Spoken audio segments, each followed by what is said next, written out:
Imagine waking up in ancient Egypt. The sun hasn't risen yet,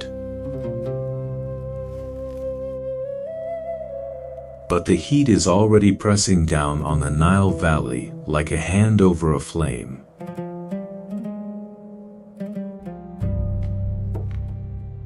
Today you go to work, but depending on who you are, still what you do, where you stand in this civilization's rigid hierarchy.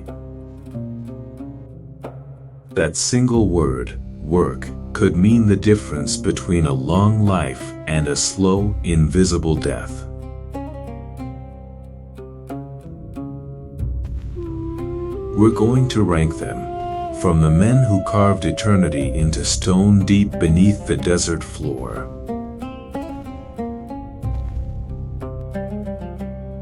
to the priests who orchestrated the most spectacular religious festival the ancient world had ever seen, to the soldiers marching toward enemies who showed no mercy. Siving, we're building a tier list of survival.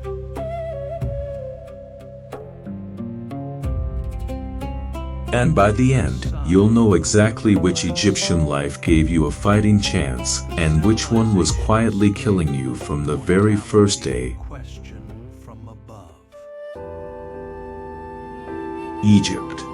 3,000 years of civilization rising along a single river in the middle of one of the harshest landscapes on Earth.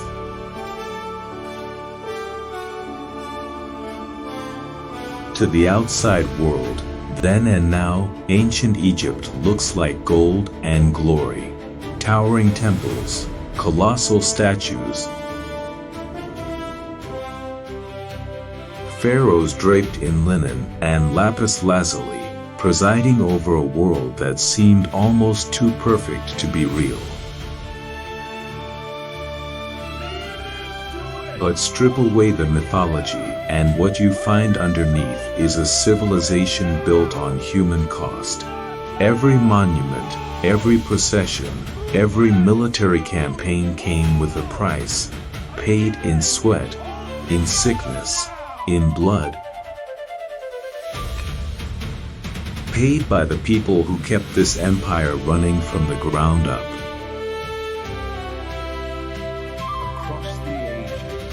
Today, we're going inside 3 of ancient Egypt's most iconic roles.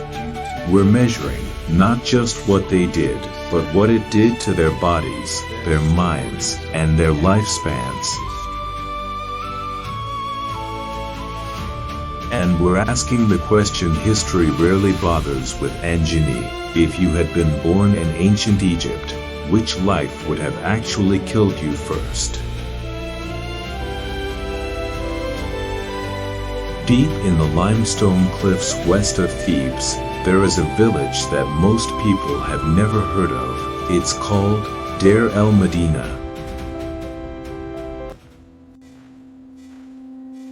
And for nearly 500 years, it was home to one of the most specialized, secretive, and genuinely dangerous workforces in the ancient world.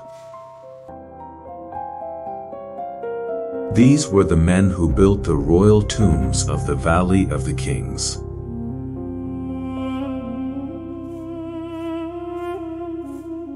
They weren't slaves. That's the first thing history usually gets wrong. These were skilled craftsmen, lost stonecutters, painters, scribes, selected for their ability,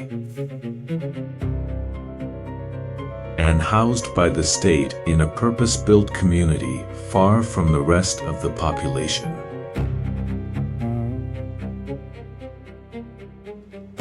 The secrecy of their work demanded total isolation. They knew too much. They knew the exact location of a pharaoh's buried treasure. That kind of knowledge in ancient Egypt was worth your life. So they lived apart. They worked in rotating shifts of 10 days on, 2 days off, and every morning, they descended into the earth. Picture it. You are holding a small oil lamp made from a clay bowl. The flame barely pushes back the darkness. The tunnel around you is barely wide enough for two men to pass side by side, carved directly into desert limestone that has been sitting in the heat for millennia. The air here hasn't moved in hours, possibly days, and you begin to chisel. The dust that filled those tunnels wasn't just an inconvenience, lost us, it was a death sentence written in slow-motion engineering. Silica particles from the limestone, fine enough to be invisible, suspended in the airless dark with nowhere to go. Every breath pulled them deeper into the lungs.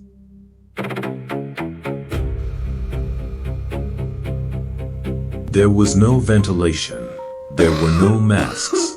There was nothing between the worker and the dust except the hope that today wouldn't be the day the coughing started. Archaeologists who have studied the skeletal remains recovered from Deir el-Medina have found consistent evidence of severe spinal damage, textural, compressed vertebrae from years of crouching and hammering in low-ceilinged passages. They've found degenerative joint disease in men who appear to have been no older than 35.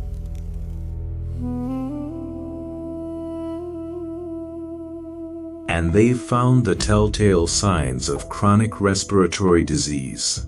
Lungs that had been slowly, silently turned to stone by the very material these men were hired to shape. A tomb builder's working life was probably no longer than 15 to 20 years of active labor before the body gave out. The irony is almost unbearable. The men who spent their lives building chambers designed to preserve the dead were themselves dying, piece by piece, with every shift they worked. And yet, Moth, and this matters for our tier list, Moth, they knew it. The community at Deir el-Medina has left behind more written records than almost any other group of ordinary Egyptians.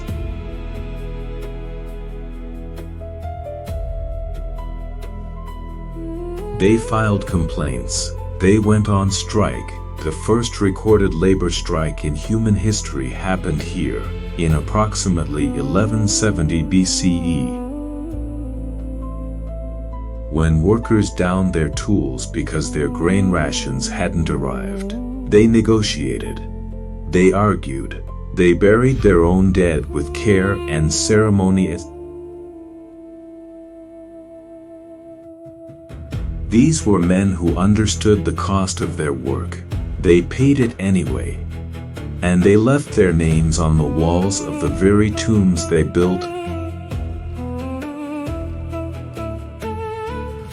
Small inscriptions, quiet declarations that said, "Mine, I was here. I made this. Remember me." Now let us climb out of the darkness and into the light, into the temples.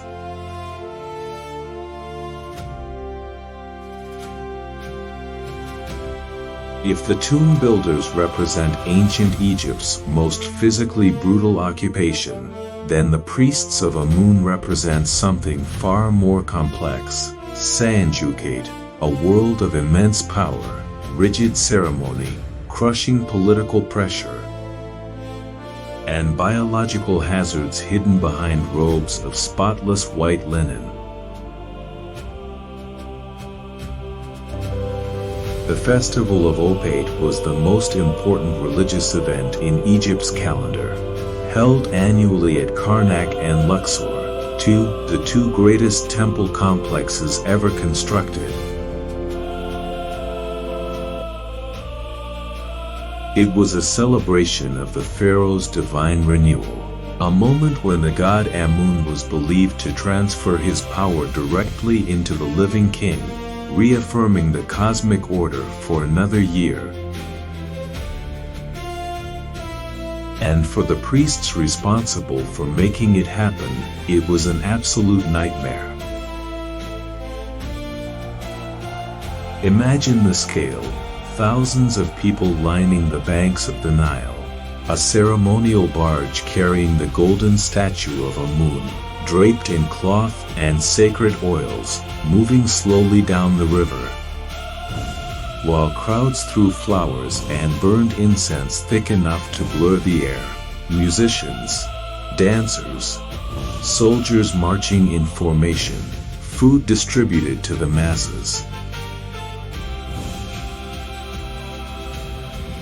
All of it was choreographed to precise religious specifications that had not changed in generations, because in ancient Egypt, deviation from ritual tradition was not just a mistake, and Neri, quote, "It was a cosmic transgression that could bring ruin to the entire civilization."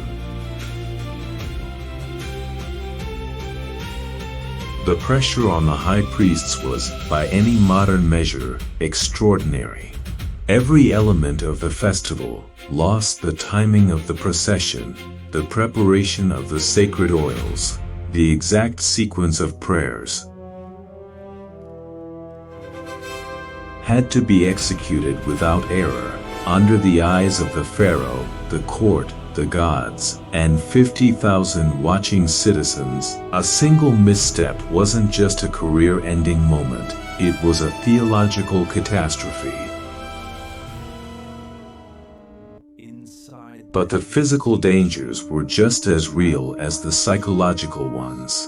The preparation of sacred oils and ritual incense involved prolonged exposure to compounds we now know to be toxic: myrrh, bitumen, cinnabar.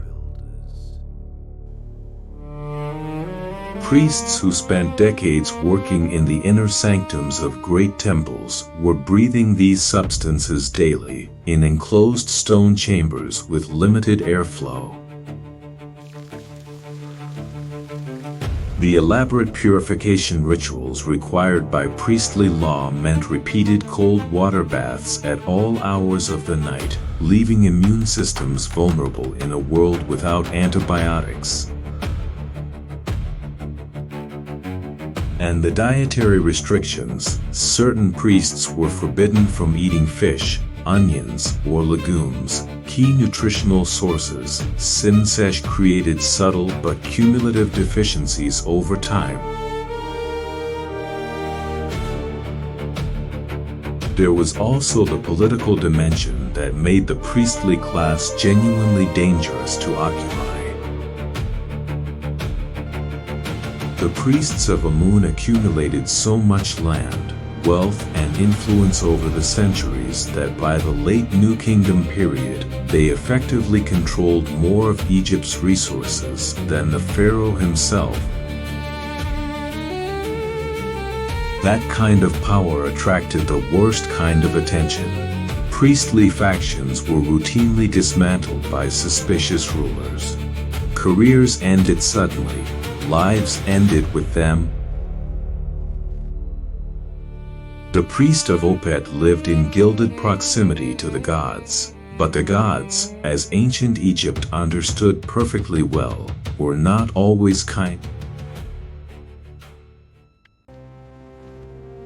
Now we reach the tier that most people assume sits automatically at the top of the danger list: the soldiers. And in some ways, they're right. But the full story is more complicated than a simple battlefield mortality rate engineering, and understanding it changes everything about how we rank survival in ancient Egypt. Egypt's military in the New Kingdom was one of the most sophisticated fighting forces the ancient world had yet produced. Professional infantry, chariot corps, Nubian archers, specialized siege units, The campaigns of Ramesses II, Thutmoses III, and their successors pushed Egyptian military power deep into the Levant, into Nubia, into Libya Iran, and brought them face to face with enemies who were equally organized, equally ruthless, and equally well armed. Stand on the battlefield at Kadesh in 1274 BCE. Load, the largest chariot engagement in recorded history nearing, and the chaos around you is almost beyond imagination. Thousands of horses. The screaming of wheels on baked earth. Arrows darkening the sky in sheets. Men fighting in dust so thick, you cannot see 10 feet in any direction. The weapons Egypt's soldiers faced were not primitive. The Hittites used iron-tipped spears and composite bows capable of punching through leather armor at range. Injuries that were not immediately fatal could become lethal within days. In a world where the most advanced medical knowledge still involved significant amounts of ritual magic alongside genuine surgical skill. But here is the number that changes the calculus entirely. Not every Egyptian soldier fought at Kadesh. Not every soldier fought at all. The majority of Egypt's military force spent the overwhelming bulk of their service on garrison duty and stationed at border fortresses, escorting trade caravans through the desert, patrolling the edges of the kingdom against low-level raiding parties. This was dangerous work, but it was a different kind of dangerous. It was grinding, repetitive, sun-blasted attrition. The body worn down by heat exhaustion, dehydration, poor nutrition on campaign, and the creeping parasitic diseases that thrived in the Nile Delta's waterways. A soldier who survived his early deployments without a serious wound could live to middle age. A soldier unlucky enough to be part of a major offensive campaign faced odds that dropped sharply and suddenly. The military life in ancient Egypt was not a guaranteed death sentence. It was a gamble. And the terms of that gamble changed depending entirely on when you served and where you were sent. Tier list and so where does that leave our tier list? The tomb builders breathe death with every shift, their bodies breaking down in the dark over years and decades, their lungs slowly solidifying with the same stone they were paid to carve. They knew what they were trading. They traded it anyway, for security, for craft, for the quiet pride of leaving something behind. The priests moved through a world of invisible hazards, chemical, political, psychological, wrapped in ceremony so elaborate it obscured the very real cost of maintaining it. They held more power than almost anyone in Egypt, and that power, ultimately, was its own kind of danger. The soldiers faced the most dramatic risks of all, and nearing, but also the most variable. A long career of garrison duty looked very different from a single season on the wrong front line. The brutality was real. But so was the possibility of survival. Every civilization we've ever admired was built by people who paid a price history rarely remembers. Ancient Egypt was no different. The gold and the glory were real. But so was the dust in the lungs, so was the cold water bath at midnight, So was the arrow finding the gap in the armor. These people were not background figures in someone else's story. They were the story. If you found yourself standing in ancient Egypt, and cruel, really standing there, in the heat and the noise and the dust, the question wouldn't be whether life was beautiful or brutal. It would simply be, and mommies, which cost are you willing to pay?